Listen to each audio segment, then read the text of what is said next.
Jelentkezz most! Bővebb információ az elérhető állásokról.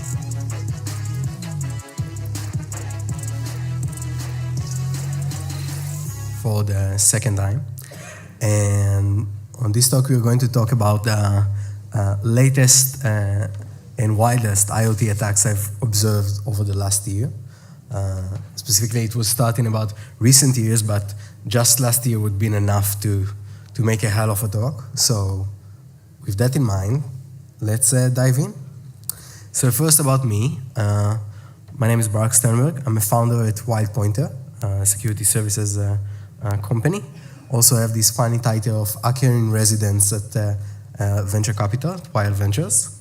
I was offered at Sentinel-1 Labs and speaker at conferences and love sharing knowledge and working with people towards that. I did my master's in algorithms in computer science, and I love doing research from algorithms to analyze malware in the wild and much more. I'm also a DJ and party lover, so make sure you check out my Mixcloud afterwards. And that's it. So with that in mind, IoT attacks. So IoT attacks are anywhere, literally anywhere. Increased over the years so much. So why attackers are threatening and targeting IoT infrastructure? So first, they possess so many critical systems inside of them. So it increases the probability for more damage, more probability to payouts, because it's a critical infrastructure and you need it to be recovered fast. So maybe ransomware attackers thinking about that as well. Critical damage, also nation state involved, of course, if they want to harm some damage. Second, it's harder to detect and protect. They have these unique environments and architectures. It can also give initial compromise, initial access to organization. For example, the IoT router, VPN servers, or many devices like that can give you to enter the environment, the organization, and the scale. Many devices have the same configuration all over again because you don't really know how to configure everything on the deep inside of these IoT devices. So many of these are completely the same environment perspective.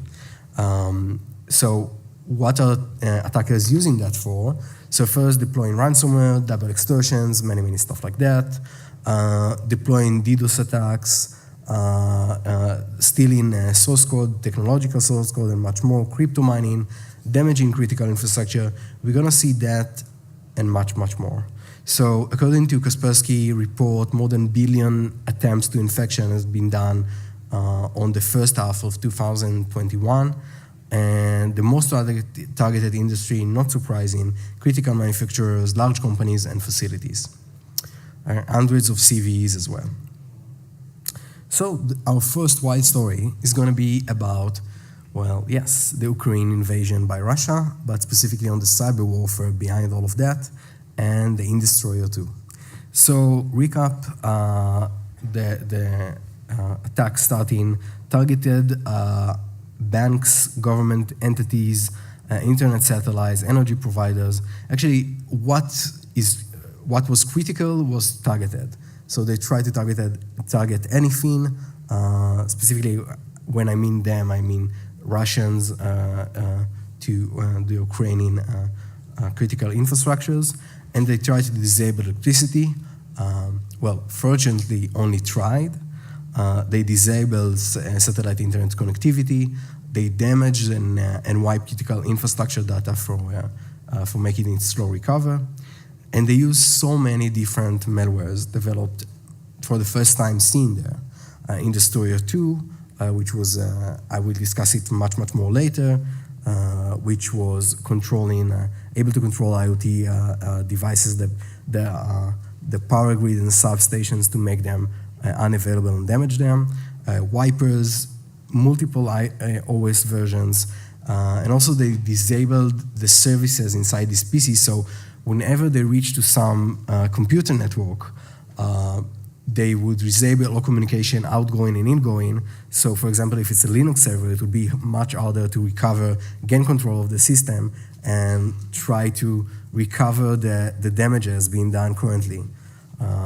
That's the way the wipers would work. Like disable all communications, wipe all the system, and then it's harder to get back.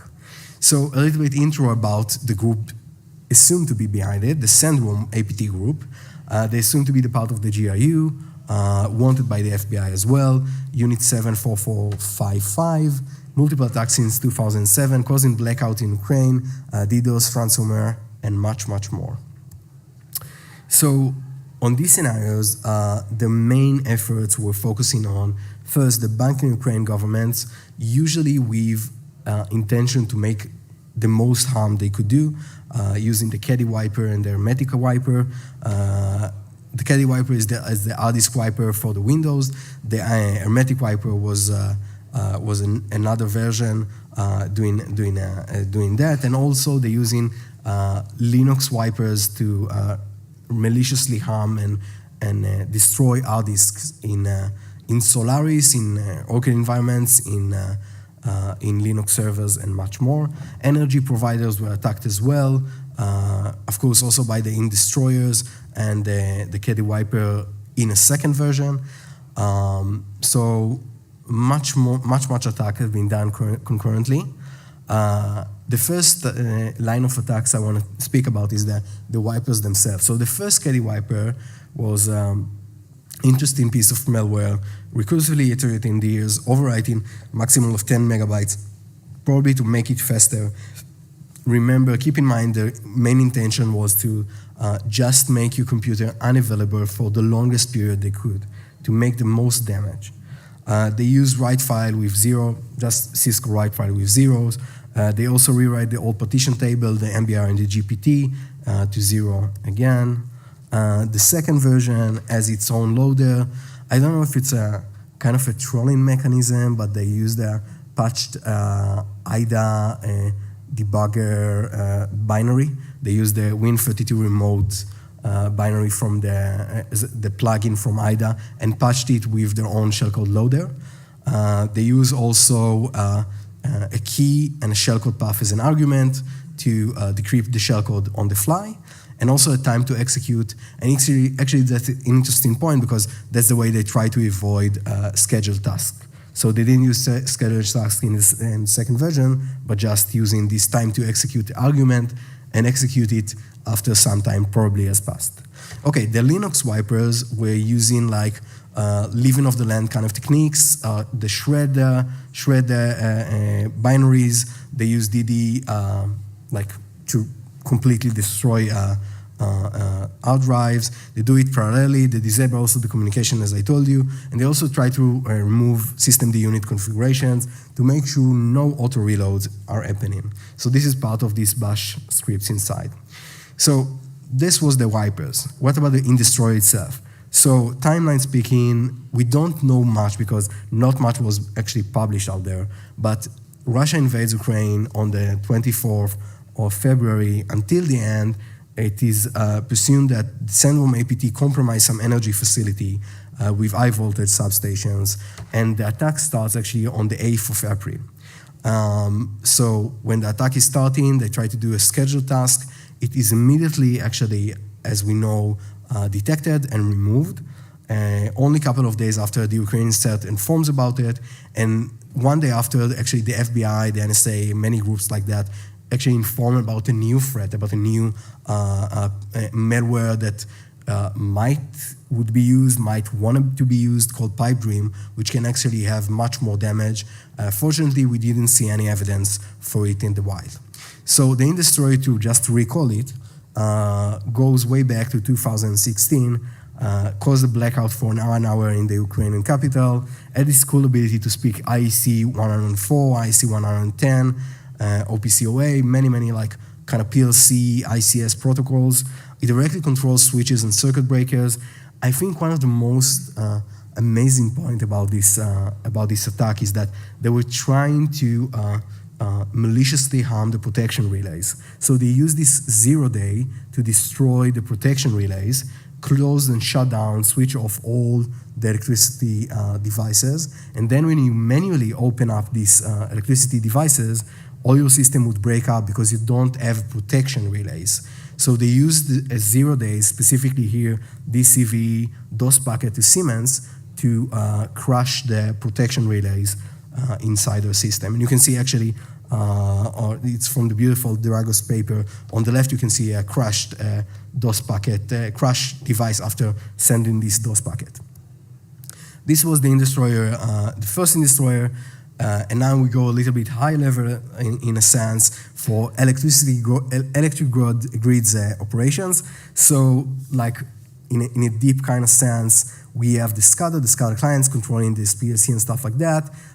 They usually speak, well, sometimes they speak with TCP/IP connection. This is just an extension to the real ICS protocol, which is IEC 101. So the SCADA clients communicate with the router, the IEC 104 router, which actually transfer and convert the communication itself into the IEC 101 protocol and being sent to the RTUs. So on the third bullet here, you can see the RTUs, which are directly connected in a sense to the substations, to the electrical substations. And therefore, from controlling the SCADA system, you can infiltrate and cause damage to the RTUs.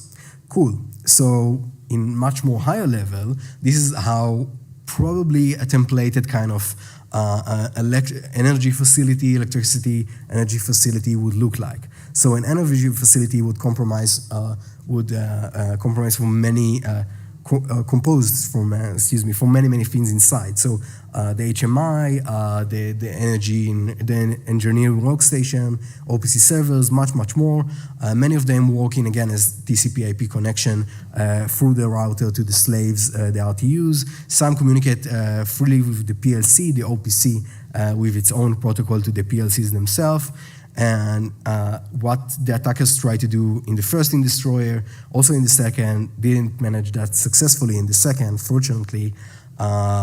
They tried to attack any of them. They tried to use any of them to shut down the facility, and not just shutting it down, but to damage it for the longest they could.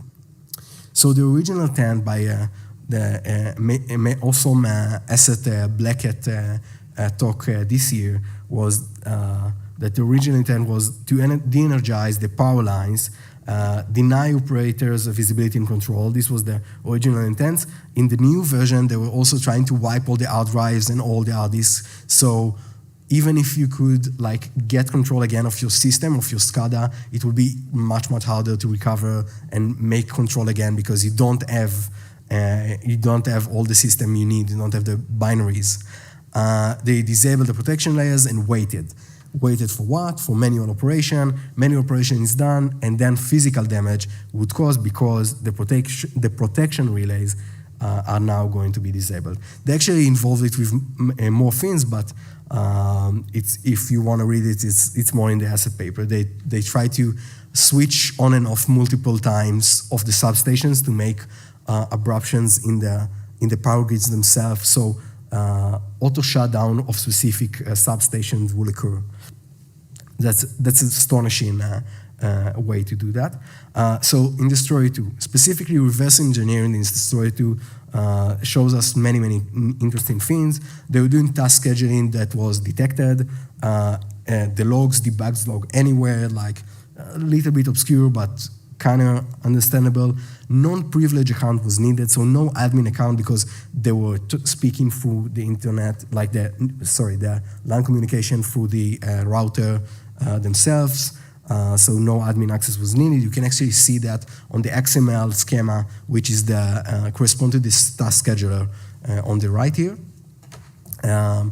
So this was the Indestroyer 2, and its way of operation, dynamically speaking, we can see here how it works. So as we know, there are 2 samples targeting around 11 substations with this TCP/IP IEC 104 protocol. They knew from before everything they want to do, and this is a key point. They knew what addresses they want to target. They knew the devices. They knew the IOAs. They knew internal physical things they want to attack. they had this knowledge. It's like they had this routine looping all over again, just trying to make the things their own way.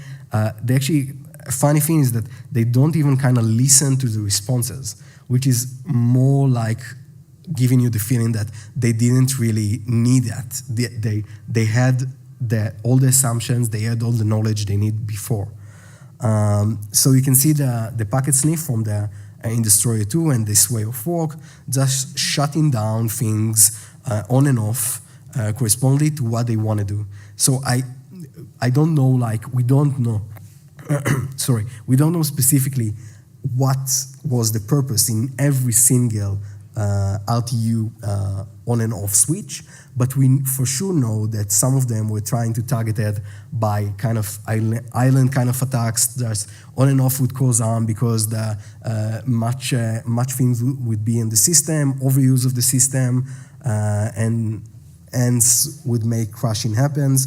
The off switches were probably for the protection relays to make them not working. So again, when the manually turn on switch would turn on, an harm would cause because the protection relays protect you from high voltage and shortages and stuff like that. Okay, so this is about the Destroyer 2. An interesting TTPs attackers used. They enumerate rules, domain GPU rules, and domain using non-admin required technique with ADCI adapter in PowerShell. They were doing scheduled tasks without task scheduler. They have prepared passwords and IoT addresses, and they're doing this cool Mimikatz, no Mimikatz technique to dump credentials with the mini dump technique. Really cool technique actually to use, kind of again living off the land kind of technique to get credentials and passwords. Okay, so this was our first story. Our next story is going to be about, the unfortunate attack about the Ireland hospitals. So the HSE attack on 2021 started as an attack about the old public health institution in Ireland. The HSE comprised of more than 35 hospitals, around 70,000 employees. The high-level attack is quite simple. Phishing, malicious Excel being opened by employee. Attackers are inside 8 weeks in the network, lateral moving, IT ignoring alerts, big mess out there, and one Conti-ransomware starts up at a single moment. So the high-level attack story, you can see the image here as well. The phishing opportunity gave a chance to the attackers to do what they want. The attacker just wander around the network for more than 8 weeks. They deploy eventually the ransomware, but it was much after they compromised so many systems and servers in the network. So on the 19th of May, the CEO of HSE is going out as a press release, and he says that, well, attack has occurred. We don't know what data was taken. We know some data was taken, and we won't pay. That's not a good PR release. It's really make many people like unclear and unsure of what is happening really behind the hood. And it makes sense because neither did they. They didn't know anything almost as far as I know at that moment. So the timeline is, again, so phishing email clicked on March 18, open up, the Excel file in the email. On the end of March, the attacker execute Cobalt Strike and Mimikatz out of the box. The AV, amazing AV, monitor mode style, doesn't block anything. Great job. On the 7th of May, look the timeline. It's like there've been so many time in the network, so much time in the network.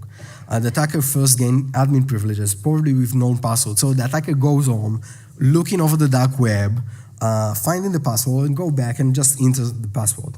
Amazing. On the 8th, the attacker continued lateral movement, exploit more servers in more hospitals. On the 10th, again, attacker execute Cobalt strikes at one hospital. So it executes the Cobalt strike. The antivirus detects that it doesn't run in monitor mode, and quarantine fails. Quarantine fails, like, well, it's a mess. The whole story is about really showing here that the cybersecurity maturity level was not enough, was really, really not enough.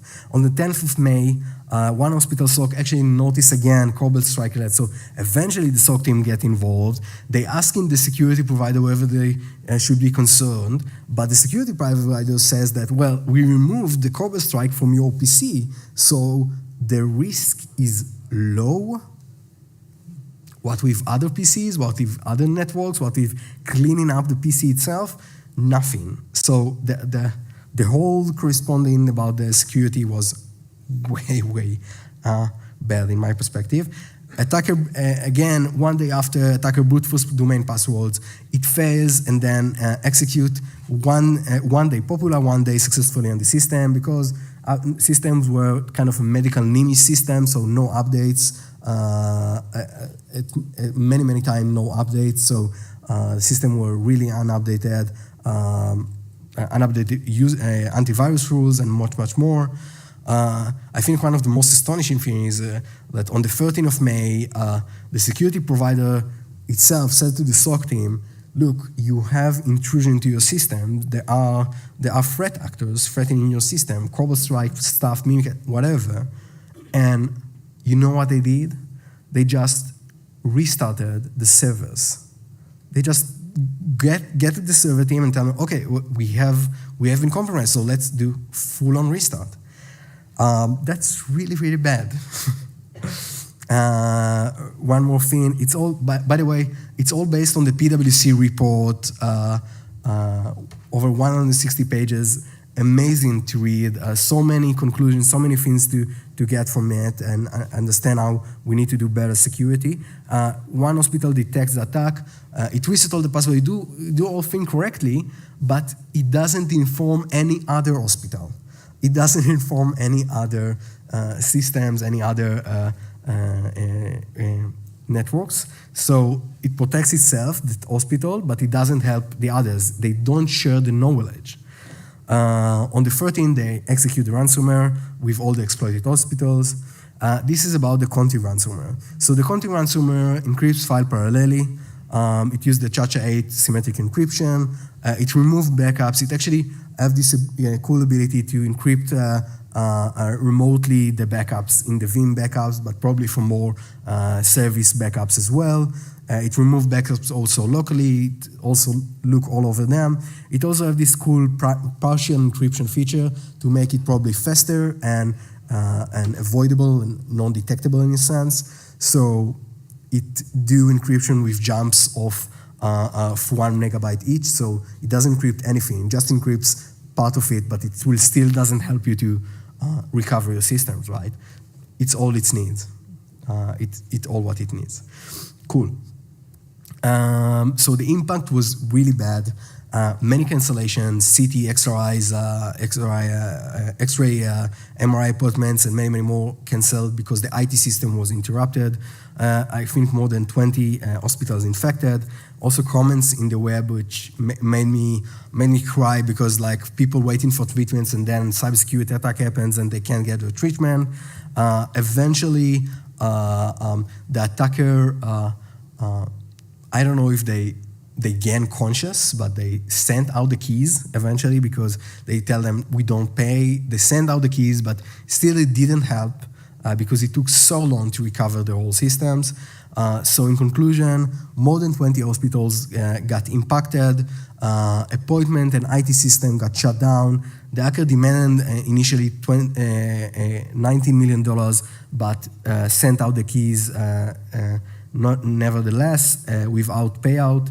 It took them 3 months to recover more than 1,000 servers and 1,000 different applications. Really bad attack. Estimated damages without even the payouts for the ransomware itself for more than $600 million as estimated out there. And also data leaks for 500 internal records and stuff. So the red flags and main takeaways from this is, well, configure your security tools, do updates. They didn't have new rules for the antivirus for more than 12 months. Like besides the thing that they use antivirus, they don't have EDRs. So like increase your cybersecurity maturity level. Get personnel and highly skilled personnel that can help you mitigate threats, prioritize, and prepare for the worst, prepare for the emergency, prepare for emergency plan, and communicate. With that in mind, we're going to our last attack. So our last attack is going to deal with the Colonial Oil Pipeline Attack. The Colonial Oil Pipeline Attack is a really interesting attack. It starts with, well, Colonial who? So Colonial is actually one of the biggest oil companies, which is a part of the Colonial Group. You can actually see here in the map where the pipeline is actually moving forward, and you can see that around 50% of the fuel in the East Coast in the United States is using this pipeline. So this is really critical infrastructure. If these things get hurt, something really, really bad can go and happen. They are the largest pipeline system for refined oil. They transfer oil, probably also gas and fuel and much, much more. And on the 19th, they shut down their pipeline. So what's happening? Probably assumed to be the PC managing the Colonial pipeline got attacked by ransomware and attacked really bad, and they decided to minimize exposure, shut down their whole system. They were just using unused VPN password, unused VPN username and password. They found it in the dark web. They didn't have multi-factor authentication. That's it. That's all needed to infiltrate one of the huge systems, the huge critical infrastructure in the states responsible for the oil pipelines. That's really astonishing. Also, the Biden and the FBI was corresponding and involved immediately. So the FBI and Biden are really like mad right now, and they are in that point in time, they are really involved in all of that, working together with Colonial. On the 6th, the first intrusion is presumed to be data is stolen and also leaked at the dark web itself, and to convince them that the threat exists and to convince them to pay. On the 7th, the ransomware actually starts. The US government is involved in all of that. The pipeline is taken down to minimize the exposure, and a couple of hours later, they pay. So, supervised by the FBI, they pay around $4.4 million, 75 Bitcoin at the time, to these threat actors, supervised by the FBI. Remember that point, we'll come to that later. So, only 5 days after, the pipeline was fully restored. And like, if you take down a whole pipeline and it takes you 5 days to restore that, it can cause problems. It can cause real problems. So we'll talk about these problems a little bit later. Now I want to speak about the APT group. The APT group behind that is assumed to be kind of a Russian related group. DARKSIDE, Black Matter. DARKSIDE was the kind of the old name. The Black Matter is the new thing. They assume to work from Eastern Europe or Russia, operate as ransomware as a service, so they can compile for you the binaries and the ransomware you need. If you give them the initial access, they can manage the operation behind the ransomware attacks themselves. You can see here an example of a node they leave. And interestingly enough, the way they work, the malware itself, you can see that they delete the shadow copies, the Windows shadow copies. They delete all the backup services as well. They query all these backup services and delete them one by one. And they use fast symmetric key encryption. They have their public key embedded inside the malware itself. So the private key is only in their server, in their side. And when they come into some PC and some computer, they generate randomly generated symmetric keys in a good manner. Back then it wasn't that good, but now it's a good manner. They encrypt these symmetric keys with the public key infrastructures and remove from the disk and delete all this symmetric key from the disk itself. That way they can encrypt really fast your hard drives and backups probably as well. Again, this was about this APT group. The impact was huge. Temporary fuel shortages along the East Coast for 5 days. More than 70% of the filling stations were ran out of gas in areas from North Carolina to South Virginia. This was a really critical damage. Biden was actually involved and mentioned that in the news, responding to things and talking about it out there. One of the main things was happening is because the new cyber attack was happening, there was panic buying that led to more shortage, and also the gas prices were highest in years, $3 per gallon. So as I told you, remember that the FBI was also involved in that. So it was supervised by the FBI, and they were threatening them that we will take care of that. We will manage and we take care of that. And actually, that's kind of thing that happened. A couple of days after the payout and stuff like that, their whole servers went down. Some money was stolen, and one day after Biden was threatening them and stuff like that. So DARKSIDE probably did a messed up thing, messing up with the US government. So the aftermath of all this story is that on the 7th of June, look, it took time. It took a lot of time. They recovered 63 bitcoins, which at that point in time was only $2 million worth. The FBI assumed to be estimated as this amount, and they acquired the private keys for the wallets. We don't know how, but this is what assumed to happening. They also pawned their servers. Again, we don't know how and who. Also, there was one day after a congressional hearing about this attack, and it's really, really amazing to see how less knowledgeable, how much we don't have enough knowledge about these kind of threats, about these kind of scenarios. We can see that the CEO of Pipeline is saying out there in the news, we didn't know at the time of the attack, we didn't know the answer whether the pipeline was actually changed. It's not just about the ransomware. What if someone was changing the pipeline, broke the pipeline, make the pipeline properties different, so I don't know, causing explosions to car going to fill the stuff, you know? So they really didn't know about that, but they were assuming that the DARKSIDE group won't do that. That's a nice assumption, but they really, really lack many data. They really lack this cybersecurity level that would help them to understand the threats. So the lessons learned from that and from the congressional hearing and all of that is do the basic, clear unused password, enable two-factor authentication, do backups, add on also data guarding, and much more. The second thing is that attacks will happen. It's all good. Attacks will happen. Prepare your emergency plans. Prepare your incident response plans. Mitigate the blast radius. Minimize this blast radius. Don't expect attacks won't happen. Don't expect the 100%. It's not viable. Also look over legacy entries. The legacy is the key sometimes for the attackers. Legacy systems, old user, old apps, fix them, update them, remove old users. Get the best out of each expert. The cybersecurity is so diverse. Raise your skill level, learn from many experts. Every expert in each field, learn from them from different ways.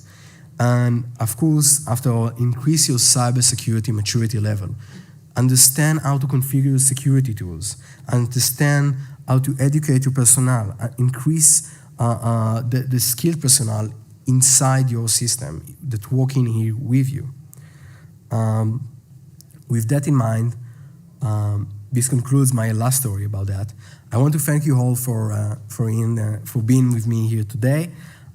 This is my Twitter you can follow, and my LinkedIn as well. Also, I have so many credits, and I'm to this giant responsible for so many public reports and tech reports concluded and being used over this talk.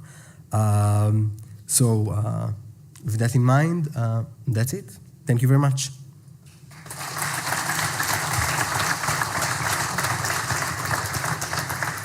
Thank you, Barak.